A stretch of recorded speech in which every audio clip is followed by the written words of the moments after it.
Baxter. Let's start this episode by saying ban the Mexican wave at sporting events. What do you mean? Oh, don't get me started. Look, hey, No, I'm definitely not joining that. You saw that firsthand on Sunday. But guys, welcome back to the Gone for 10 show. Let us know. Are you in favor of the Mexican wave? Are you out of favor? Do you absolutely despise it like I do at sporting events? Let me know. But Baxter, we're back. It's round 22. Talk to me, mate. How are you doing? Your boys are in the top 8.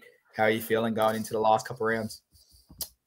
Yeah, look, it's been an interesting week, or should I say weeks? Because we haven't been on recording since the round 20, so we've missed 2 weeks. 2 weeks worth of football, and the NRL and the RLPA are at war, even worse. I think you touched on towards me about players are going to cover up the NRL logo this weekend, which is not a sight to see. We all remember the 2003 strikes and whatnot during those RLPA CBA negotiations. It wasn't the best. No Dally M, no Craig Gower to get his Dally M, which I think he was leading and outrightly won that year. So unfortunately, maybe Payne Haas doesn't win Dally M Player of the Year at the moment. Maybe no one does, or whoever. But my thoughts on it, if I'm the NRL here, I'll be fining them straight up right now, cutting their salaries, cutting the players' salaries for media breach, for the media blackout, and now I think it's the Telstra sponsor pay. I think it's $5 million to each club. I think that's the rough estimate that's been given to me. If they're going to cover up the NRL logo, just cut the salaries, because I know if it was my pay packet getting affected, I'd want some change quickly and quickly for these negotiations to happen. But look, I've talked to numerous players from different clubs from across the ditch, Queensland, Melbourne, and especially New South Wales, and I've talked to the outer fringe players more so, not sort of the ones you see day to day, more than New South Wales, and those players don't know what they're still fighting for. Well, the money's been agreed apparently. Another week of holidays, more time off, more negotiation when it comes to future things moving forward. So what are the RLPA and Clint Newton really fighting here for? And Clint said he's willing to move out of the way to get this negotiation signed off as quick as possible. So I think it's a bit of pride. I think it's a bit of ego. I think it's a bit of money, power, and money and power. And the quicker it gets done, the better for the game. Yeah, I kind of see both sides. Obviously, like you said, you find the players, that's great. It might solve the issue quicker, but the other thing is the players step aside and you no longer have the NRL and you lose billions, not millions. So it definitely is something that can go crazy either way. But obviously, in the end, we all want NRL on TV.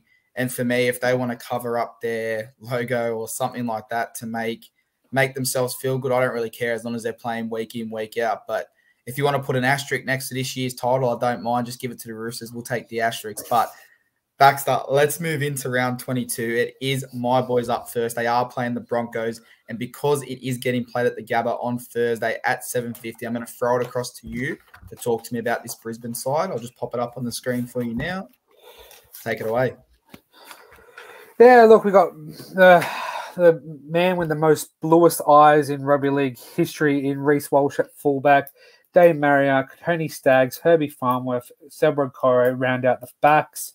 As Roman, Adam Reynolds in the halves, Tom Flegler, Billy Walters, Haas in the front rows, Kirk Capewell, Patrick Harrigan to move from lock to second row, and Kian Pasala to make his off-the-bench starting position this weekend. It lock Tyson Smoothy, Corey Jensen, Kobe Harrington, and Xavier Wilson has been named on the interchange events with Jock Madden and Tristan Saylor, rounding out the extended bench. Look, very good last weekend. Played against South Sydney up at the Sunshine Coast. So were they really the away team? I guess not, because I think there was more Brisbane fan than South fans there anyway. So good on them. They're travelling well. They've got the experience with players when it comes to those high-pressure moments. We talked State of Origin deciders last year, talked State of Origin this year. Not a lot of finals experience apart from Adam Reynolds, who's obviously won a comp with the South Sydney Rabbitohs. That's my only issue going forward into these finals, whether they go out the back door with a double loss, early Mad Monday, see you later Broncos. We've got to be realistic here, and that's the only worry I have for this Brisbane side, and hopefully they don't do it, because I want to see Kevy do well and this Queensland side as well do well, because they've been playing terrific football. They sit second on the ladder, but they've got, I think, a bye in hand, which will jump the Panthers if they do lose that weekend. So it's good all around. From where they were, was it 3 years ago, where they finished third last.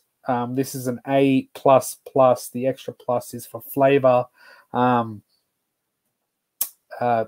Report card for me. What about you, Tony?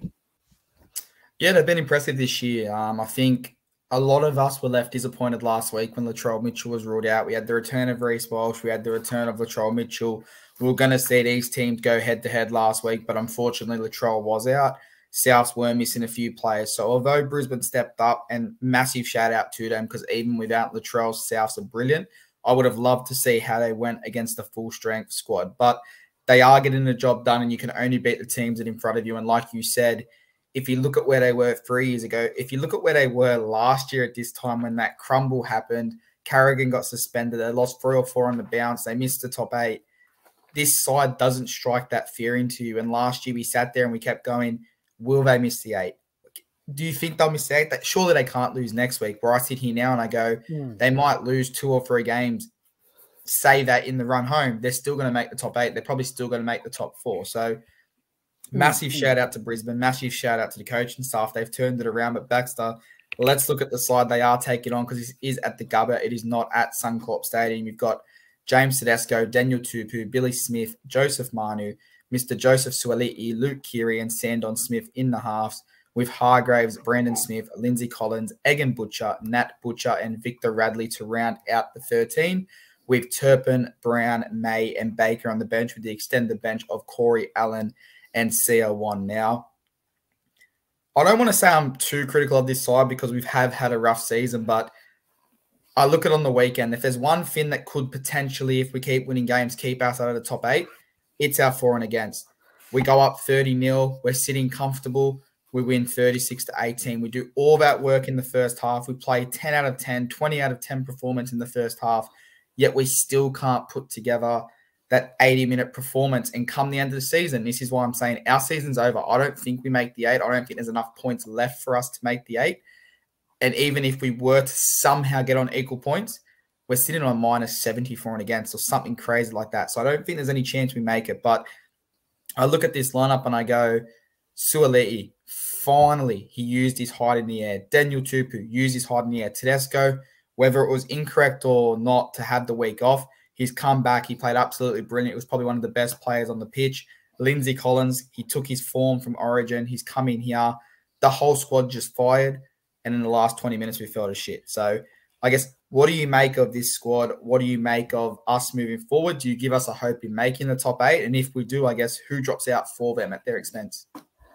Look, I'm siding with you purely on the fact if you're for and against. Even if you do, I'm just going to throw. Let's just say you and the Eels finish on 30 points. That negative for and against that you have isn't the best for you guys. And as I quickly look at sportsbet.com.au, not a sponsor shout out, but should be one soon. They sit $1.08 to miss the 8. So if that's not sure money, really like really bad odds to say that you're going to miss the 8. I think, yeah, as you said, that this year hasn't been a Rooster year. We go back to as early as the preseason. Your new signing, Connor Watson, unfortunately goes down, injured, out for the season with his terrible injury. You have the Australian back rower, Angus Crichton, go out due to mental illness. Fair enough. But that just sort of creates another spot open for the Roosters. You go into the season not looking the best. Sammy Walker's defense is questioned. He gets better. You look good. You drop him. You shuffle around. You know, you want to put Manu in here to fit him in the 6 and whatnot. You got the whole Suoliti contract with Union, not talking with Nick Politis or any Rooster official around that. You got the whole Jason Riles thing, the disruption of the coaching staff. It is just it's one of those ones where you just sort of pin it on the board. Don't worry about it because you'll bounce back next year for even better. But man, oh man, it's just not been your year, and it's a good sight to see from a from a neutral, because you know you're apart from the Roosters. There's according with history, I got them with the 3 glamour clubs. You got the Broncos, Manly, and the Roosters. Those are the 3 clubs you really wanted to play for, and it's good to see one of them finally crumple down now, down with the rest of the average Joe Blows. Yeah, I mean, obviously, I don't agree. I'm not on board with the Roosters crumbling, but obviously, it does ask a lot of questions now. Rumors come out today that Connor Watson will be moved on to the Bulldogs next season, so that's one out, which for me can only assume that Jake Turpin does stay in this squad come next year. You've got Fletcher Baker obviously moving to Brisbane. Not sure how I feel about him being in this lineup over CO1, given he is going to leave at the end of the season, but he did have an absolute cracker last week, so I can kind of live with that. But I think what we're going to see moving forward, and I look at that back line and I go, okay, Sam Walker is being cleared to come back in 2 weeks. Whether he comes back, I don't know. If our season's over mathematically, I guess you could say, I think he doesn't come back. But if there is still that slight chance, we could potentially see him come back, because as we've seen with your boys, he's had a terrible for and against. He's played the Tigers and you scored 76 points and your for and against turned around. So you ain't making the finals. Like you're 2 points away with that massive negative 88. Every team around you's had the same amount of buys, so it's basically a win here. Really, even if you do win, South are on a better for and against than you guys if they lose this week. So you're not even jumping 9th position, and your run home isn't the best. So I wouldn't be rushing Sammy Walker back. If you you can't just give up on the season. You can't just say if there's a small chance, you've got to fight for it. If you lose this weekend and you lose next weekend, whoever you don't bring him back. Manly, well then that's your season done, because Manly are above you and they're really hunting for the 8 as well. So losing to the Storm many weeks ago didn't really help. Last week really helped you guys. As you said, 10 out of 10, 20 out of 10. I'd give it probably the best half of football that I've seen you guys play all year, even to the likes of last year as well. But we talked about the Storm game being a season-defying game. Whether you win this game, you're still in the hunt. I think this game and next week will really determine whether you are in the hunt or you're just making up the numbers for Mad Monday. Yeah, I think we definitely have to win. And unfortunately for us, I think we have to win quite convincingly this weekend. I think if we're going to have any chance of making this top 8, this weekend almost has to be, or tomorrow, this has to be a 13-plus game. And we need to get the ball rolling over the next couple of weeks. Because like you said, we have a game against Manly, who are firing. We have a game, obviously, against South Sydney coming up. So there's a lot of tough teams still to finish our season. But if Trent and his side have shown me anything, as much as I think our season's over, I'm going to tune in each week because somehow they pulled out a miracle last week, and last year, and let's hope they do it again. Baxter, I'll throw it across to you. We don't have the exact stats, but I know you are leading the tally. So how we're going to do it is whoever's leading at the end of each week will give their tips so that they can't block the other person. All right, fair enough. Well, I've gone a comfortable Broncos 13+ with Reece Walsh to get a double. I'm going to go to Roosters 1-12. And before you laugh at me, I'm going to put it this way. Which team is more used to playing at a cricket ground? It's the Sydney Roosters. So I'm going to go to Roosters 1-12 in this one. But Baxter,